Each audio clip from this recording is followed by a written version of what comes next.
सबसे पहले आप लोग इन प्रश्नों को देख लीजिए जो टीआरई सेकंड के जूनियर में जिनका सब्जेक्ट हिस्ट्री 40 नंबर का था, उसमें देखिए यह पूछा गया पहला ही प्रश्न था। और देखिए यह जो प्रश्न आया है यह कक्षा 9 के एससीईआरटी जो बिहार बोर्ड का एससीईआरटी का बुक है उसी में से इतिहास का पहला ही चैप्टर है, जो चैप्टर का नाम है भौगोलिक खोजें। तो देखिए वहीं से यह पहला ही प्रश्न पूछा गया था। देखिए प्रश्न है कि कौन से यूरोपीय देशों ने भौगोलिक खोज प्रारंभ की जिससे अमेरिका, एशिया एवं अफ्रीका का औपनिवेशीकरण प्रारंभ हुआ। तो देखिए ऑप्शन दिया है कि पुर्तगाल एवं स्पेन, और बी दिया है फ्रांस एवं इंग्लैंड, और सी दिया है जर्मनी एवं इटली। और देखिए बाकी भी ऑप्शन दिया है, पहले आप लोग इसका प्रूफ देख लीजिए कहाँ पर यह प्रश्न दिया गया है। तो देखिए आप लोग यह क्लास 9th का जो इतिहास का बुक है पहला चैप्टर है, चैप्टर का नाम है भौगोलिक खोजें। तो देखिए उसमें से जो बनाया गया नोट्स है आप लोग इस नोट्स में देख लीजिए। तो देख सकते हैं आप लोग एससीईआरटी बिहार एससीईआरटी चैप्टर जो अध्याय पहला का है। तो यहाँ पर देखिए पहला यहाँ पर पॉइंट आपको दिखाई दे रहा होगा, यहाँ पर देखिए लिखा है कि भौगोलिक खोजों का प्रारंभ करने वाले देश स्पेन एवं पुर्तगाल थे।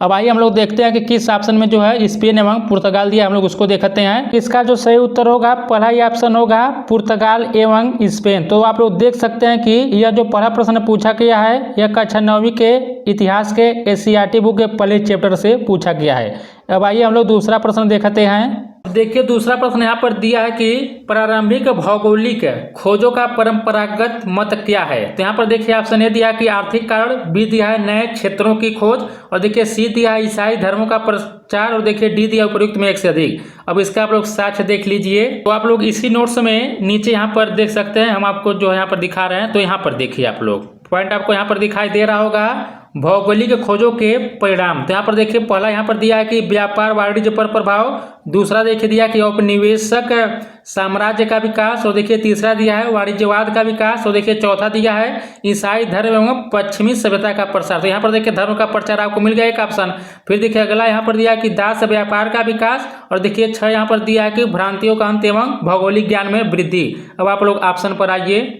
ऑप्शन दिया है कि पहला ऑप्शन दिया है आर्थिक कारण, दूसरा दिया है कि नए क्षेत्रों की खोज जो हम लोग नोट्स में अभी देखे हैं दिया था, और देखिए सी दिया कि ईसाई धर्मों का प्रचार, देखिए अभी है। तो यहाँ पर सही उत्तर क्या होगा उपयुक्त में एक से अधिक। तो आप लोग देख सकते हैं कि कक्षा 9वीं का जो है 9वीं का या किसी भी क्लास का यहाँ पर देखिए एससीईआरटी का बुक बीपीएससी एग्जाम के लिए कितना इंपॉर्टेंट है। अब आइए आप लोग वीडियो का जो इम्पॉर्टेंट पॉइंट है हम लोग उस पर बात करते हैं। तो देखिए सबसे पहला पॉइंट यहाँ पर लिए है कि एनसीईआरटी पढ़ लिए, एससीईआरटी पढ़ें कि नहीं।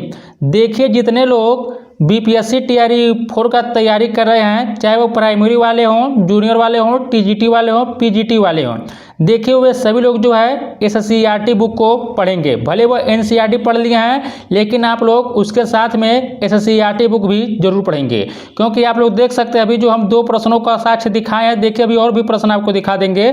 जो हम 2 प्रश्नों का साक्ष्य आप लोग को दिखाए हैं वह देख सकते हैं आप लोग क्लास 9वीं के इतिहास के पहले चैप्टर से दोनों प्रश्नों को पूछा गया था बीपीएससी टीआरई सेकंड में। तो इसलिए जो लोग एनसीईआरटी पढ़ लिए हैं वो लोग एससीईआरटी जरूर पढ़ लें। और देखिए दूसरा पॉइंट है कि पहले साक्ष्य देखे तब पढ़े। देखिए हम आप लोग को साक्ष्य दिखा दिए हैं। और देखिए तीसरा पॉइंट है कि Bihar SCERT hand retain notes से। और देखिए हम आप लोगों को सोचे हैं कि यह जो बुक आप लोग पढ़ेंगे, बुक पढ़ने में काफ़ी टाइम लग जाएगा, तो हम जो है एकदम इसका जो शार्ट नोट्स जो होता है जो उसमें से इंपॉर्टेंट पॉइंट है जो नोट्स से हम आप लोग को साक्ष्य दिखाए हैं उसी नोट्स से हम लोग जो है बिहार में जो भी यह बिहार एससीईआरटी का बुक हम लोग उस नोट्स से जो है कवर कर लेंगे कम समय में ही। और देखिए नो पेड कोर्स यहाँ पर लिखे। अब देखिए दोस्तों बहुत लोग हैं जो देखिए पेड कोर्स अपना खरीदे हुए हों या खरीद चुके होंगे।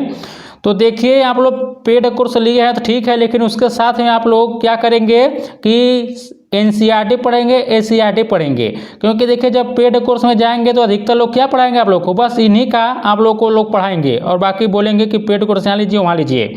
और देखिए अगला यहाँ पर आप लोग दिखा दें कि एक ही चैप्टर से 3 प्रश्न पूछे गए हैं। और देखिए सबसे बढ़िया है कि self study is the best study. कहा जाता है कि जो सबसे बड़ा हथियार होता है वह सेल्फ स्टडी होता है, वही सबसे बढ़िया जो स्टडी होता है। तो हम आप लोगों को यही बताने का कोशिश करेंगे कि देखिए आप लोग जो है एनसीईआरटी पढ़िए और उसके साथ में एससीईआरटी भी पढ़ लीजिए। यदि आप लोगों के पास एससीईआरटी बुक नहीं है या एनसीईआरटी बुक नहीं है तो आप लोगों को हम पीडीएफ उसका प्रोवाइड करा देंगे जिस क्लास का आप लोग कहेंगे। इसलिए आप लोग पढ़िए, ध्यान से पढ़िए और देखिए जितना टाइम है उतना टाइम आप लोग बस एनसीईआरटी एससीईआरटी किताबें पढ़िए।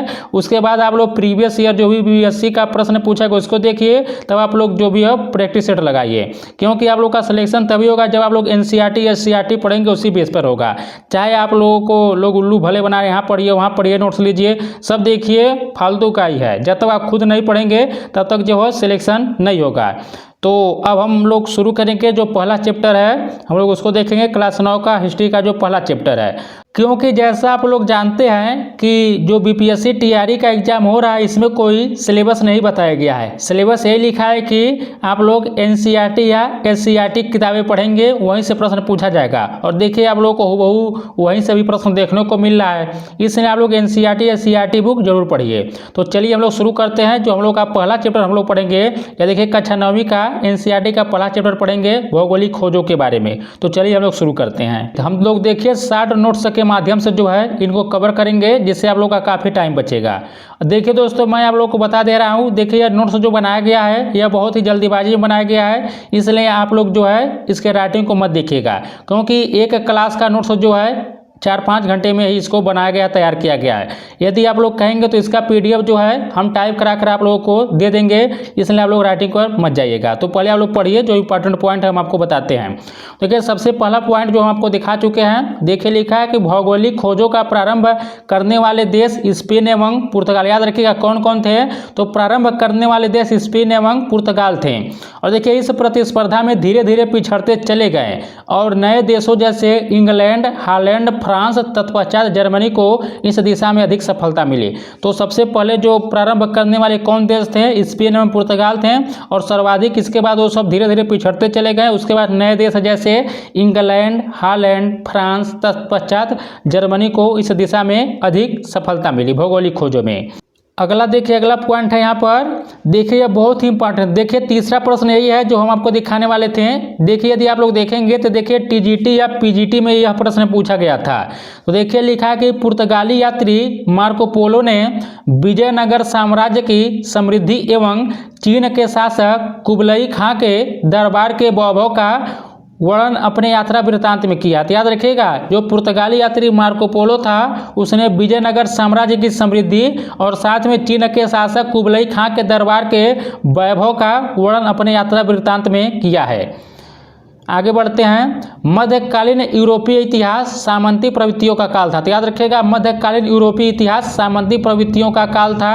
और देखिए दिशा सूचक यंत्र कंपास था, जिसको कुतुबनुमा कहा जाता है। याद रखिए एग्जाम पूछ सकता है कि कुतुबनुमा क्या है, तो देखिए कुतुबनुमा एक दिशा सूचक यंत्र है। 11वीं-12वीं शताब्दी में जेरूसलम जो आधुनिक इजराइल में स्थित है पर अधिकार, यहाँ पर देख सकते हैं अधिकार कब हो गया था, 11वीं-12वीं शताब्दी में जेरूसलम यानी इजराइल पर अधिकार हो गया था। और देखिए 15वीं शताब्दी के 5 दशक पूर्व तक यूरोप और एशिया के मध्य व्यापार कुस्तुनतुनिया के मार्ग से होता था। तो याद रखिएगा 15वीं शताब्दी के 5 दशक पूर्व तक यूरोप और एशिया के मध्य व्यापार कुस्तुनतुनिया के मार्ग से होता था। अब आगे देखिए आप लोग कुस्तुनतुनिया पर तुर्कों का यहाँ पर देखिए अधिकार हो जाता है, तब जाकर देखिए आप लोग पुनर्जागरण की शुरुआत होती है। देखिए 1453 ईस्वी में कुस्तुनतुनिया पर तुर्कों ने अधिकार कर लिया। याद रखिएगा तुर्कों ने कुस्तुनतुनिया पर कब्जा कब कर लिया था, 1453 में। देखिए एग्जैक्ट लाइन एग्जाम में पूछा गया है।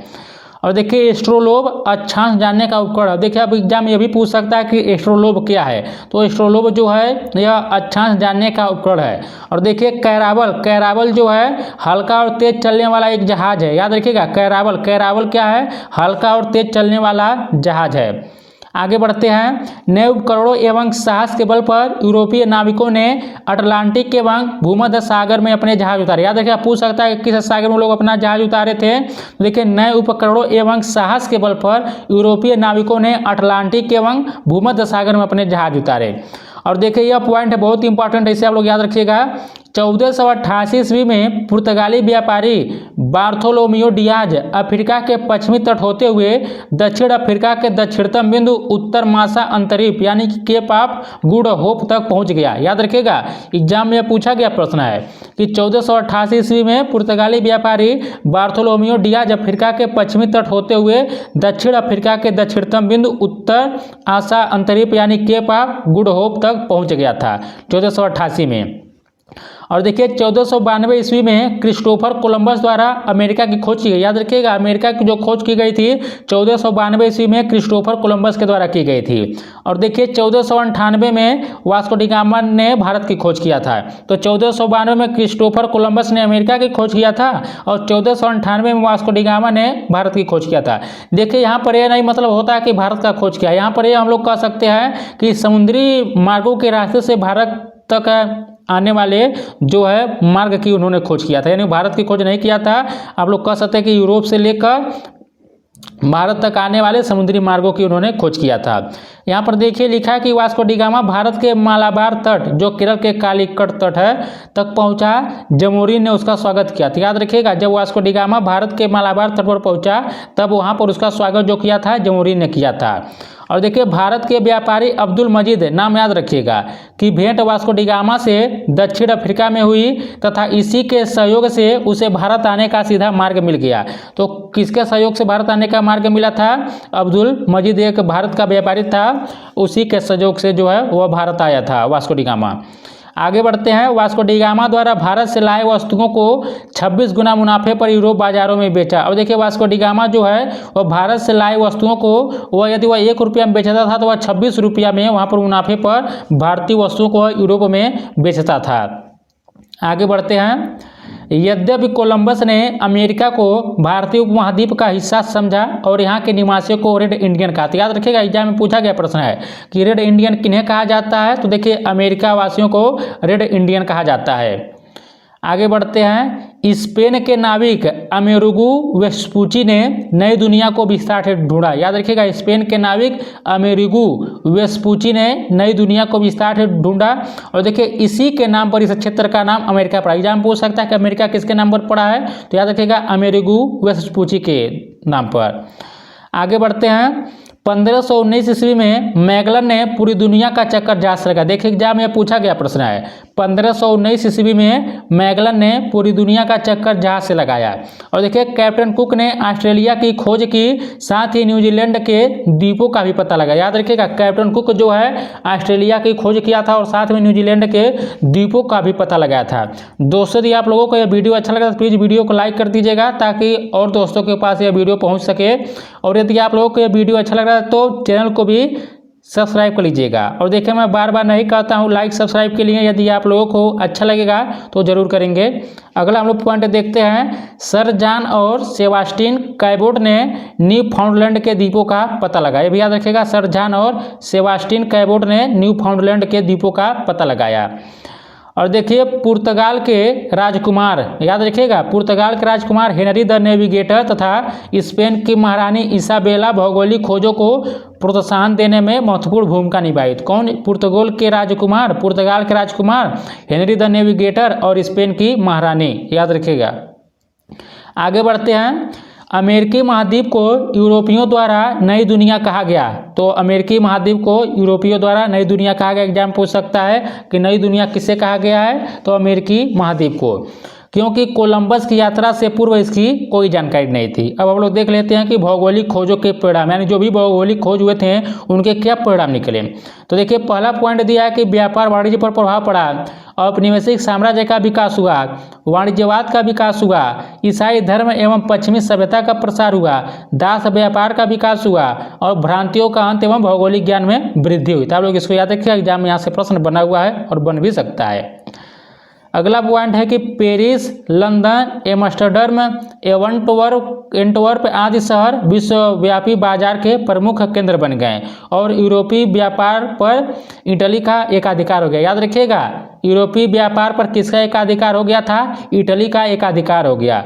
और देखिए 80 वर्षों तक यूरोपीय अर्थव्यवस्था चांदी पर निर्भर रही थी। याद रखिए, एग्जाम में पूछ सकता है कि 80 वर्षों तक यूरोपीय अर्थव्यवस्था किस पर निर्भर रही थी? तो वह चांदी पर निर्भर रही थी। आगे बढ़ते हैं।